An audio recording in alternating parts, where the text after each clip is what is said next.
This book has sold over 32 million copies worldwide, and for most people it's been an absolute game changer when it comes to their own financial understanding. If you haven't got time to read the full book, I'm going to distill the 4 key points that I've got out of Rich Dad, Poor Dad. The book is synonymous with those who want to become financially free and just want to get a better handle on their money. In the book, Robert Kiyosaki describes having 2 different dads. His actual father he refers to as his poor dad, who's living paycheck to paycheck and was not investing for his own future.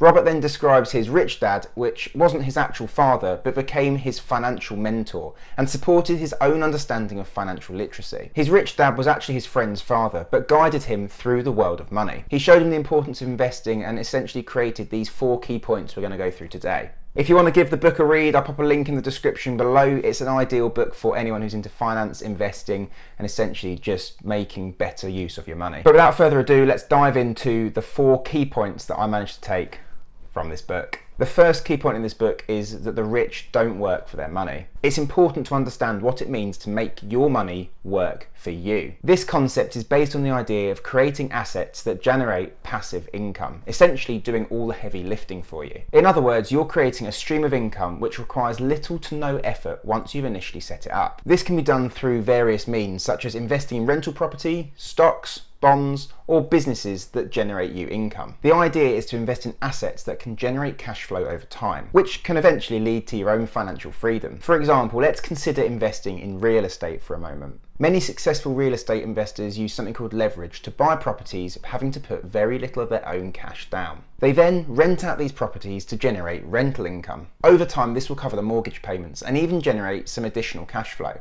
This enables them to build a portfolio of rental properties that generate passive income and can eventually lead to their own financial freedom. Additionally, leveraging other people's money to invest in assets is another powerful strategy that the rich use to make money work for them. They understand that using other people's money can amplify their return, but there is also a risk side to it to consider. It essentially enables you to leverage your own money in the form of the deposit that you put down to generate a larger rate of return on your investment. Robert says it's about creating assets that generate you passive income, and he goes on to suggest that it's important to leverage other people's money to invest in these assets. By doing so, you can build a portfolio that generates you consistent income over time and surely will lead to your own financial freedom. The second point is the importance of financial literacy. Financial literacy is essentially having the knowledge and skills to make informed financial decisions, and thereby making sure that you're reducing the risk of the unknown. This includes understanding the concepts of investing, budgeting, debt management, and cash flow. The book argues that our traditional education systems don't currently give enough information on financial literacy. This leaves people ill-equipped to manage their money when they leave education, meaning that people have a tendency to go into debt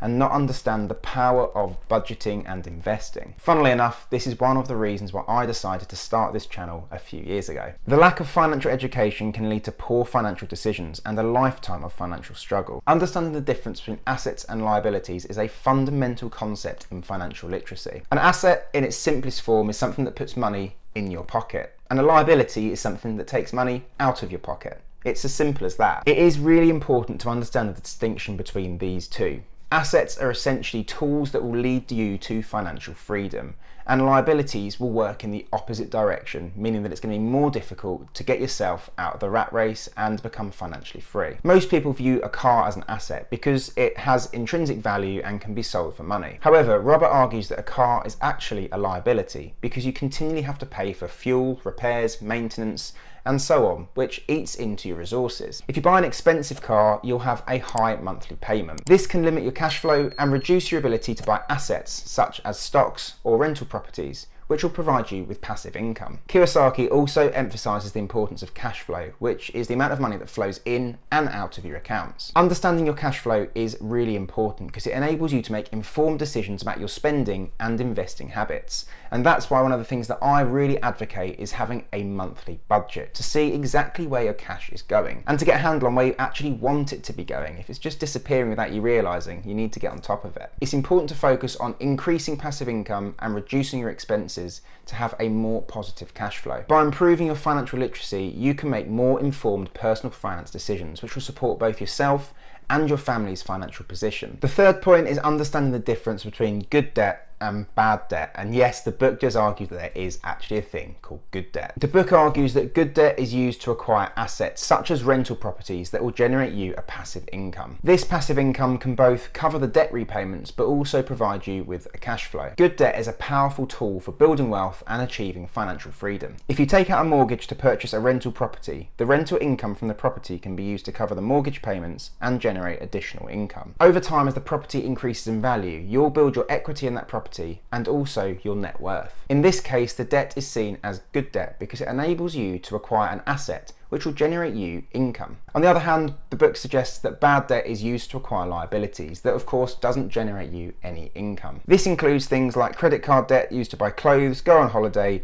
or make other non-essential purchases. Bad debt can be a trap that leads to financial problems and can hinder your ability to build wealth. If you use a credit card to purchase clothes and pay for a holiday, you're essentially borrowing money to fund a lifestyle that you can't technically afford. This can lead to high interest payments, potentially late fees, and both of which will damage your credit score. In this case, it's considered bad debt because it's used on liabilities, which in essence reduces the cash flow that can be seen within your overall personal finance. Understanding the difference between your good debt and your bad debt is crucial for building wealth and becoming financially free. Good debt can be a powerful tool for acquiring assets, increasing your income, and supporting your net worth, whereas bad debt can be seen as a trap that leads to financial problems and impacts your ability to build wealth. The fourth and final point that I've taken from this book is around the power of mindset. Kiyosaki argues that mindset around money and wealth can determine our financial destiny. One of the important aspects of mindset that's discussed in the book is the importance of abundance. Many people have a scarcity mindset when it comes to money, believing that there's only a limited amount of wealth and resources available. This can lead to a sense of competition and scarcity, making it difficult to see and pursue the opportunities that may well be around you. In contrast, an abundance mindset believes that there's plenty of wealth and resources available for everyone. All you've got to do is look for them. This mindset can lead to a sense of creativity, opportunity, and optimism. The book considers two different people faced with the same investing opportunity. One person has a scarcity mindset and believes there's not enough wealth to go around, and therefore this investment opportunity is likely to fail. The other person has an abundance mindset and believes that there's plenty of wealth available to everyone, and therefore this investment is likely to succeed. The person with the abundancy mindset is more likely to take the risk and pursue the opportunity. And this again is that risk-reward paradigm. Yes, investing can be and usually is a risky business, but if you're looking to get large returns and plan for your financial freedom in the future, you do sometimes need to take those risks. But of course, as I've said in many of my videos, you should never invest any money that you can't afford to lose. And that's one of the ways that you safeguard yourself from the potential risk. To me, as I always say, it's about staying consistent. It's all well and good starting to invest or starting a business or a side hustle or a YouTube channel, whatever it might be. But if you only stick to that for 3, 4 or 5 months, then it's never going to achieve what it could potentially if you stuck with it. Planning for your own financial freedom is a long game, and therefore your mindset is really important. There will be obstacles in the way, but it's about overcoming those obstacles, looking long and knowing exactly your plan and why you're doing what you're doing. And the reason you're doing it is probably for your financial freedom, so you've got the choice when you get to a certain age to live your life exactly how you want. Having the right mindset is critical for financial success. As the book says, adopting this abundance mindset can help us to see opportunities that are right in front of us. The book says that by adopting a mindset of abundance and a possibility, we can unlock our potential and achieve financial freedom. And there we have it. Those are some of the key points that I managed to take from this book. It's been a book that I've been planning on reading for a long time. Lots of people talk about it on YouTube, and it took me a little bit of time to get into it, I'll be honest, but it is a really good read. So if you do fancy picking up a copy, like I say, there's a link in the description below, which means you can get it yourself and have a read through it. It is one of those books that's become kind of legendary within the investing circle. So yeah, definitely worth a read. Please do drop a like on the video if you got any value out of it, and let me know in the comments below if there's any books that I should add to my reading list. So that's something that I'm trying to work through towards the back end of this year. If you haven't started investing in your 23-24 ISA yet, check out this video next, which breaks down some of the key options open to you within the United Kingdom. And if you want to see how my portfolios got on at the end of the April tax year, check out this video over here, which breaks down exactly what's happened to my Vanguard portfolio over the last year and some of the challenges that it's faced. I'll see you in one of them.